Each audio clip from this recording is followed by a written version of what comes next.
had been the vice presidential nominee.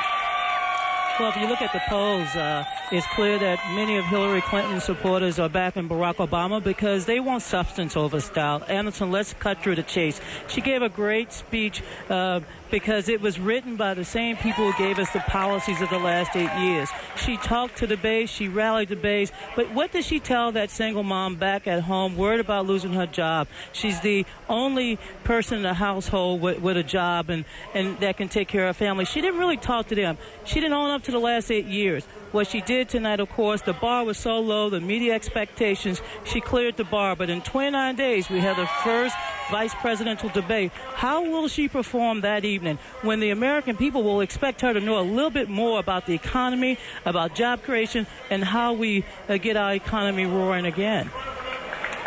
Roland Martin?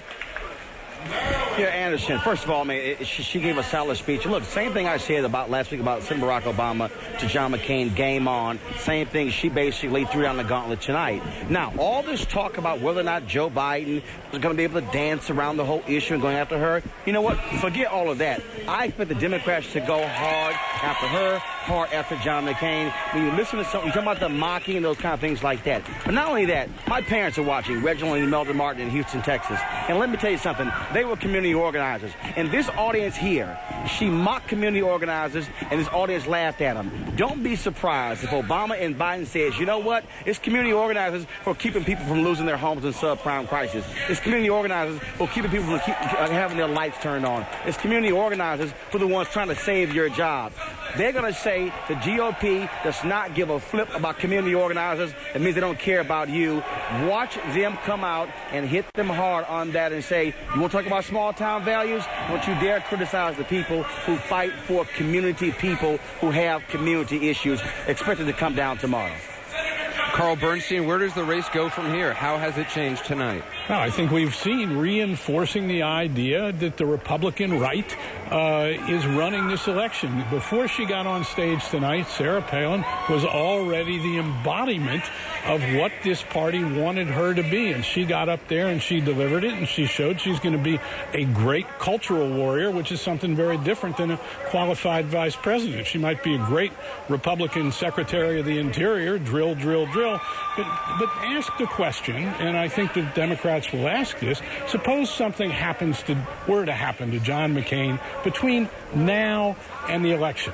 Would this be the Republicans' candidate for president of the United States? At some point, we're going to go back to the qualification questions. A great cultural warrior speech. The tragedy of this election might be that we have now returned in this country to the cultural warfare that John McCain, above all other politicians in this country, said had to end, as has Barack Obama, and now it looks like we're really fighting it out.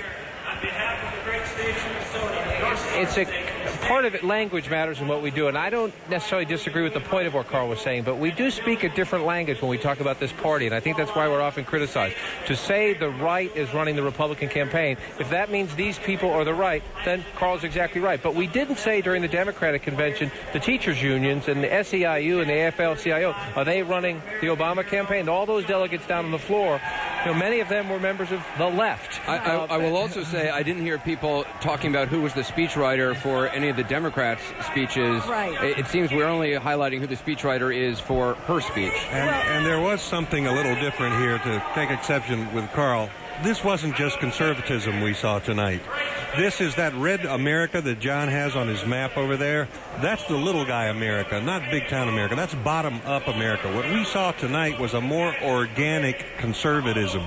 That's new. It's populist conservatism. It's the little guy can do it. But the little guy's not a man anymore. It was a woman. This is a generational change. All right, we're going to go down to the floor and check in with our reporters, but I want Jeffrey Toobin to weigh in. I know you've been itching to comment on what we heard tonight. Jeff, tell our viewers what you think. Well, let's just start with an obvious point that I don't think anyone has made yet. This speech was a heck of a lot better than Joe Biden's speech. I mean, it just was much more dramatic, much more interesting, much more entertaining. But it was also, I thought, very smug, very sarcastic, very cutting. And you know what? The Republicans had been trying to portray her as a victim for the last couple days. Well, she's not going to be a victim anymore. She's going to be a target. And let's start with some fact-checking of some of the things she said in that speech, starting with the bridge to nowhere, where she bragged about her efforts to cut pork barrel spending, a project that it turns out she was in support of. Now, you know, that wasn't raised in the speech. She talks about taxes. You know, Barack Obama's proposal will cut taxes for 80% of the American people and raise taxes on people making more than $250,000 a year. Those kind of things, I think, are appropriate to bring out at this point, because she is no shrinking violet. She's no victim. She is a tough, effective Paul, and, you know, game on. Speech tonight, the Democrats were kind of holding back on talking about Sarah Palin. They didn't want to kind of get in the way of this story. They thought they were very nervous about attacking a woman. They didn't know what to do. I think after tonight's speech, they're not going to be so shy, because Sarah Palin has shown herself to be a very tough adversary, and I think the gloves are going to come off about her on the very issues that Jeff Toobin is talking about. We're also going to hear a lot more of the Democratic response from Larry King when that's what his hour is about at 12:30. He's going to have a special program. We're almost